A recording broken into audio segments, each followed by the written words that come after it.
Welcome to Solve It Like a Marketer. I'm Stephen Hobe. Today I'll be exploring 5 user behavior metrics that product-led growth businesses should be tracking.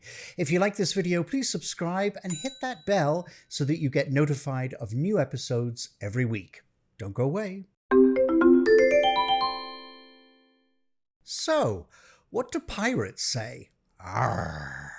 Sorry, I just had to, but there's actually a point to this silliness. The AARRR, Pirate Metrics Framework, is an acronym for 5 user behavior metrics that product-led growth businesses actually should be tracking. These are acquisition, activation, retention, referral, and revenue. So let's do a little overview. Start with acquisition or awareness. How are people discovering your product or company? Activation. Are these people taking the actions that you actually want them to? Retention. Are these people activated users continuing to engage with your product? Referral. Do users like the product and are they telling others about it? Revenue. Are the personas willing to pay for this product? So who created this framework? Well, David McClure created the framework and developed AARRR. And what he saw was that many startup companies were easily distracted by, say, superficial metrics, such as on social media. So he claimed that with this framework, you had a twofold goal. First, show young companies how to narrow their focus to only those metrics that can directly affect their business. Second, help these companies use the right data to gauge the success of their product management and marketing efforts, and then improve those initiatives that aren't working.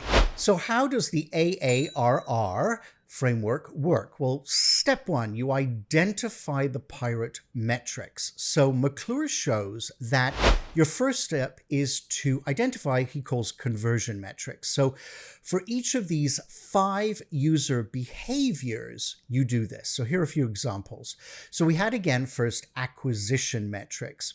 Acquisition, again, refers to all the channels you use to introduce people to a product. These might include SEO, social media, marketing campaigns, and advertising. Then you've got activation metrics. So activation refers to users taking the desired actions or the next steps after their encounter with your company or your product. So an example of this would be people visiting additional pages or signing up for a free trial.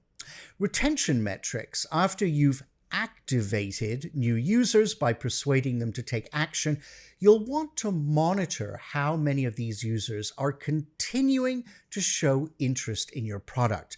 They might do this by returning to your product repeatedly over a given time frame or returning to your website. Referral metrics. So this refers to users introducing your company or product to friends and coworkers, say.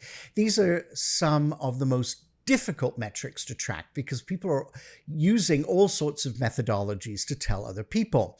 But you can set up tools and campaigns to actually track referrals. This might be emails with referral promotions embedded or referral contests. Next, revenue. Finally, you'll need to identify revenue targets. So it'll help you understand whether or not your costs for acquisition, activation, and other efforts actually result in profitable growth. So minimum revenue or break-even revenue.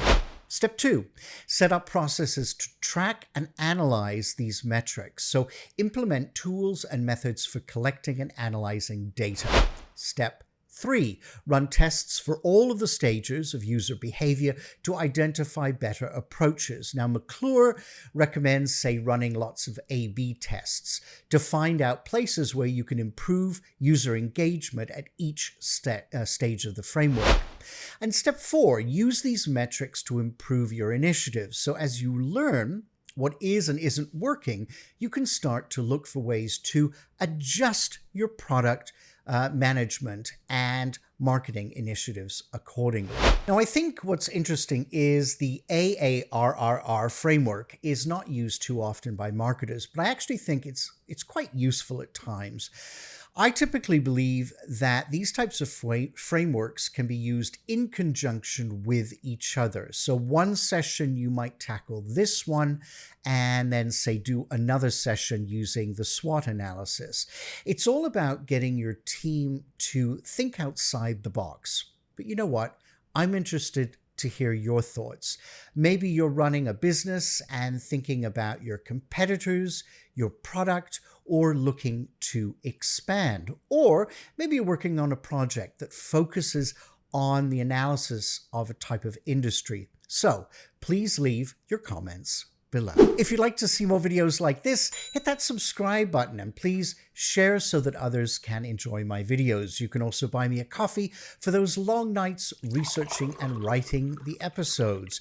You can catch me on Instagram and Facebook for extra content. Never miss an episode, or please join me on LinkedIn. All those links are below. I'll see you weekly with a new video, so please do stay tuned, and together, let's solve it like a marketer.